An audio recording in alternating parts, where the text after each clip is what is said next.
नमस्कार मेरे प्यारे दोस्तों, आपके अपने YouTube channel NKY study point में स्वागत करता हूं। फ्रेंड्स, आज मैं आपके लिए काफ़ी ज़्यादा इंपॉर्टेंट टॉपिक है। जो टॉपिक का नाम है टिश्यू यानी उत्तक है।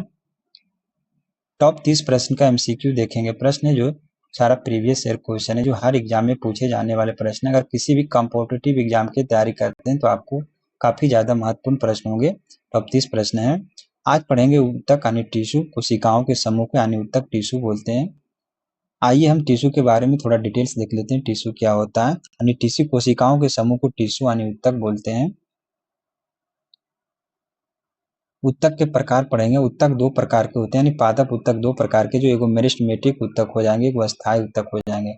मेरिस्टेमेटिक उत्तक का जो मुख्य कार्य इसमें वृद्धि यानी ग्रोथ के लिए होता है। मेरिस्टेमेटिक उत्तक में कोशिका का विभाजन होता है और अस्थायी उत्तक में जो होगा कोशिका का विभाजन नहीं होता है। जब मेरिस्टेमेटिक टिश्यू में कोशिका के विभाजन से नई कोशिका का निर्माण होता है, जो उसकी फिर अगले कोशिका निर्माण में उसकी क्षमता यानी एबिलिटी खत्म हो जाती है, तो अस्थायी उत्तक यानी परमानेंट टिश्यू के रूप में ले लेते हैं। मेरिस्टेमेटिक उत्तक तीन प्रकार के होते हैं। एपिकल मेरिस्टेम या एपिकल मेरिस्टेमेटिक टिश्यू, या तो शीर्ष मेरिस्टेम या लेटरल मेरिस्टेम या पार्श्व मेरिस्टेम हो जाएगा, एगो इंटरकैलरी मेरिस्टेम हो जाएगा। अस्थायी उत्तक भी कितने प्रकार के होते हैं? दो प्रकार के होते हैं। वो सरल अस्थायी उत्तक हो जाएगा, वो जटिल अस्थायी उत्तक हो जाएगा। सरल अस्थायी उत्तक भी तीन प्रकार के होता है। पेरेनिकाइमा, कोलेनिकाइमा, स्क्लेरेनिकाइमा होता है। पेरेनिकाइमा का मुख्य कार्य होता है पैकेजिंग करना यानी संग्रहण करना, पेरेनिकाइमा का मुख्य कार्य है। कोलेनिकाइमा का मुख्य कार्य होता है जो पौधे में लचीलापन प्रदान करना, जो कोलेनिकाइमा का मुख्य कारण होता है। स्क्लेरेनिकाइमा हो जाता है जो हार्डनेस प्राप्त करना यानी सुरक्षा प्रदान करना पौधे में। जटिल उत्तक को संवहनी उत्तक के नाम से भी जाना जाता है। ये दो प्रकार के होता है, जाइलम और फ्लोएम होता है। जाइलम का मुख्य कार्य होता है जो जड़ से शीर्ष तक उसको जल को पहुंचाना, जल और खनिज को पहुंचाना, जाइलम उत्तक का कार्य होता है। और फ्लोएम उत्तक का कार्य होता है यानी फोटोसिंथेसिस के दौरान भोजन प्राप्त करना, फ्लोएम के कार्य होता है। चलिए MCQ इसका देख लेते हैं।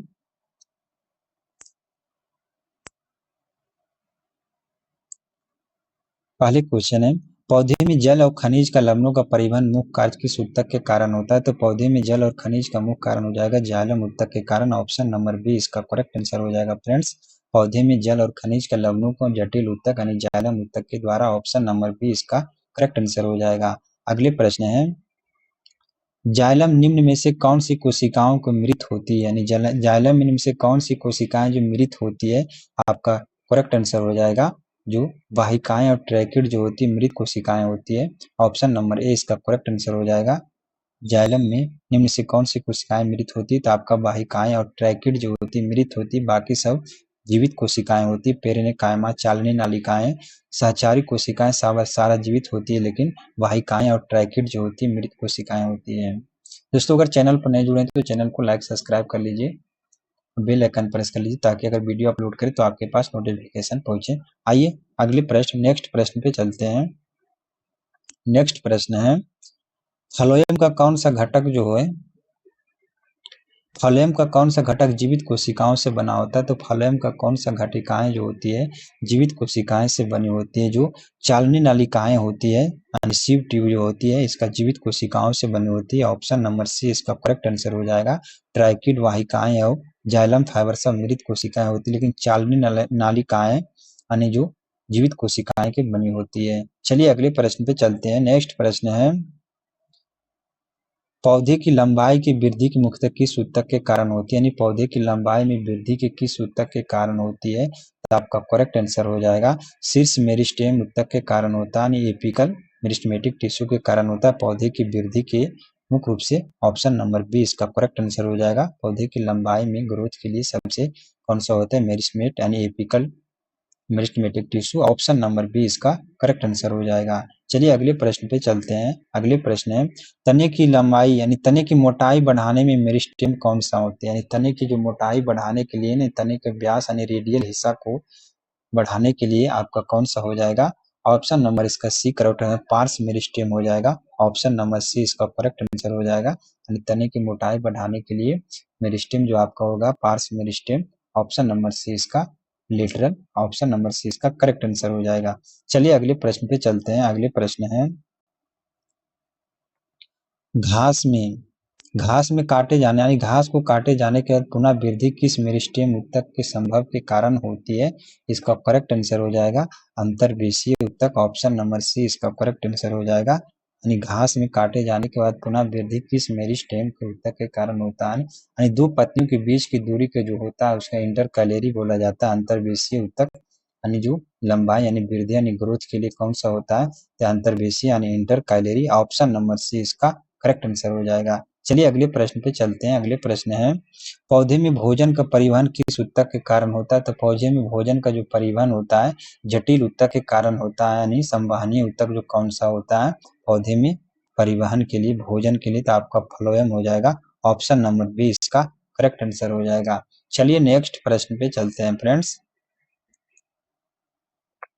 कोलेनेकायमा ऊतक कोशिका भित्ति में मुख्यतः किसका असमान जमाव होता है? यानी कोलेनेकायमा जो पौधे में लचीलापन प्रदान करता है, इसका जो कोशिका भित्ति का किसका असमान जमाव होता है? तो सेलुलोज और पैक्टिन होती है, ऑप्शन नंबर सी इसका करेक्ट आंसर हो जाएगा। यानी कोशिका भित्ति जो सेलुलोज के बना होता है उसमें पैक्टिन पदार्थ भी जमा होता है, ऑप्शन नंबर सी इसका करेक्ट आंसर हो जाएगा फ्रेंड्स। चलिए अगले प्रश्न पे चलते हैं। अगले प्रश्न है पौधे में आंतरिक मजबूती प्रदान करने वाला ऊतक, पौधे में आंतरिक मजबूती प्रदान करने वाला मृत अस्थायी ऊतक कौन होता है? अस्क्लेरेनेकाइमा होता है, जो आपको नारियल के भूसी में यानी नारियल के छाल में पाया जाता है। अखरोट के जो नट यानी ऊपर वाला जो कवर होता है उसमें अस्क्लेरेनेकाइमा जो मजबूती प्रदान करने का कार्य करता है, अस्क्लेरेनेकाइमा ऊतक, ऑप्शन नंबर सी इसका करेक्ट आंसर हो जाएगा फ्रेंड्स। चलिए अगले प्रश्न पे चलते हैं। अगले प्रश्न है नारियल की जटा यानी नारियल की भूसी में किस ऊतक की बनी होती है? तो नारियल की जटा यानी जो उसका छिलका बोलिए जो किस ऊतक की? तो अस्क्लेरेनेकाइमा ऊतक की बनी होती है। अस्क्लेरेनेकाइमा एक मृत ऊतक होती है, ऑप्शन नंबर सी इसका मृत कोशिकाएं होती है, ऑप्शन नंबर सी इसका करेक्ट आंसर हो जाएगा। चलिए अगले प्रश्न पे चलते हैं। अगले प्रश्न है पौधे में गैसों का आदान प्रदान के लिए मुख्यतः कौन सी संरचना उत्तरदायित्व होती है? यानी पौधे में गैस का जो आदान प्रदान होता है कौन सी संरचना उत्तरदायित्व होती है? तो रंध्र अन्य स्टोमेटा के द्वारा जो पौधे में जो गैसों का आदान प्रदान होता है, ऑप्शन नंबर बी इसका करेक्ट आंसर हो जाएगा। चलिए अगले प्रश्न पर चलते हैं फ्रेंड्स। अगले प्रश्न है नेक्स्ट प्रश्न है रंध्र को खोलने या बंद करने वाली कोशिकाएं क्या कहलाती है? जो रंध्र यानी स्टोमेटा को खोलने वाली या बंद करने वाली को कोशिकाएं जो क्या कहलाती है? तो आपका रक्षक कोशिका यानी गार्ड सेल के नाम से जाना जाता है। जो स्टोमेटा के जो गैसों का आदान प्रदान के समय स्टोमेटा खोलने और बंद करने का कार्य जो गार्ड सेल यानी रक्षक कोशिकाएं के, ऑप्शन नंबर बी इसका करेक्ट आंसर हो जाएगा फ्रेंड्स। अगले प्रश्न है एपिडर्मिस का मुख्य कार्य क्या होता है? एपिडर्मिस का मुख्य कार्य क्या होता है? एपिडर्मिस का प्रमुख कार्य क्या है? आपका करेक्ट आंसर हो जाएगा पौधे को सुरक्षा प्रदान करना। जो पौधे के जो होती है कोशिका भित्ति के जो ऊपर एपिडर्मिस की परत होती है, तो पौधे का मुख्य कार्य पौधे को सुरक्षा प्रदान करना एपिडर्मिस का मुख्य कार्य है, ऑप्शन नंबर बी इसका करेक्ट आंसर हो जाएगा फ्रेंड्स। चलिए नेक्स्ट प्रश्न पे चलते हैं फ्रेंड्स। नेक्स्ट प्रश्न है निम्न से कौन सा पौधे का सरल अस्थायी ऊतक नहीं होती? तो सरल अस्थायी ऊतक तीन प्रकार के होते हैं, पेरेनेकाइमा, कोलेनेकाइमा, अस्क्लेरेनेकाइमा होता है, जाइलम होता है जो जटिल ऊतक होता है, यानी ऑप्शन नंबर डी इसका करेक्ट आंसर हो जाएगा। जो सरल अस्थायी ऊतक नहीं है जाइलम, ऑप्शन नंबर डी इसका करेक्ट आंसर हो जाएगा।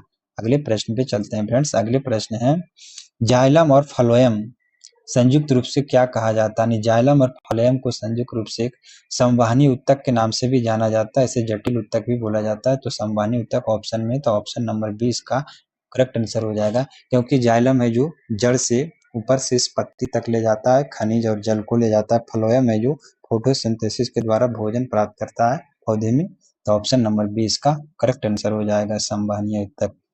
चलिए अगले प्रश्न पे चलते हैं। अगले प्रश्न है मानव शरीर में रक्त किस प्रकार का ऊतक है? मानव शरीर में रक्त यानी ब्लड जो होती है संयोजी ऊतक होता है, यानी पूरे शरीर को कनेक्ट करने का कार्य करता है संयोजी ऊतक, ऑप्शन नंबर सी इसका करेक्ट आंसर हो जाएगा।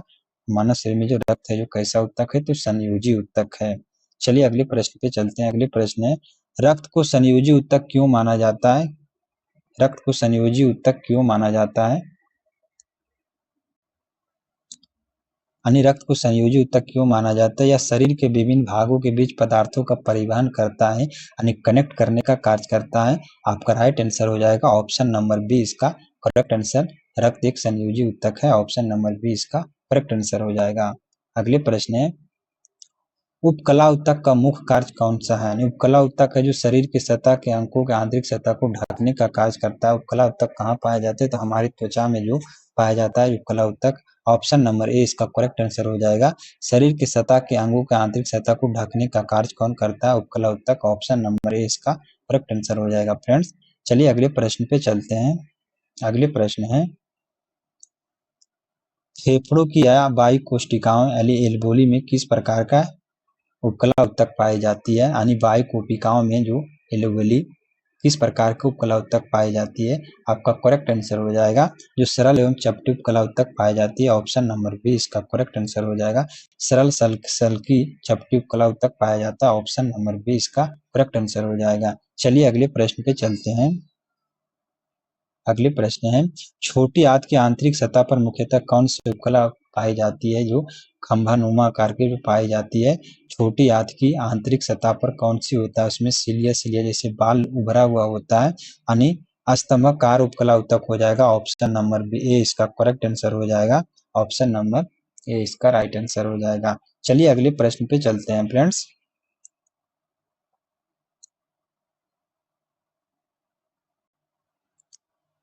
वृक्क नालिकाएं में सामान्यतः कौन सी उपकला ऊतक पाई जाती है? तो वृक्क नालिकाएं में छोटी तंत्रिका तंत्रिका होते हैं जो छोटे छोटे नस होते हैं, यानी घनाकार के शेप में होते हैं। ऑप्शन नंबर ए इसका करेक्ट आंसर हो जाएगा। सरल घनाकार यानी क्यूबॉइडल में होते हैं। ऑप्शन नंबर ए इसका करेक्ट आंसर हो जाएगा। वृक्क की नालिकाओं में उपकला ऊतक पाई जाती है सरल घनाकार। ऑप्शन नंबर ए इसका करेक्ट आंसर हो जाएगा। चलिए अगले प्रश्न पे चलते हैं। अगले प्रश्न है, त्वचा की बाहरी परत मुख्यतः कौन सा उपकला होती है? त्वचा के जो बाहरी परत में होती है कौन सी उपकला ऊतक होती है? आपका करेक्ट आंसर हो जाएगा स्थिरीकृत सल्की उपकला ऊतक होती है, यानी चपटी और मोटी होती है। ऑप्शन नंबर बी स्थिरीकृत सल्की उपकला ऊतक होती है जो त्वचा की बाहरी परत पर होती है।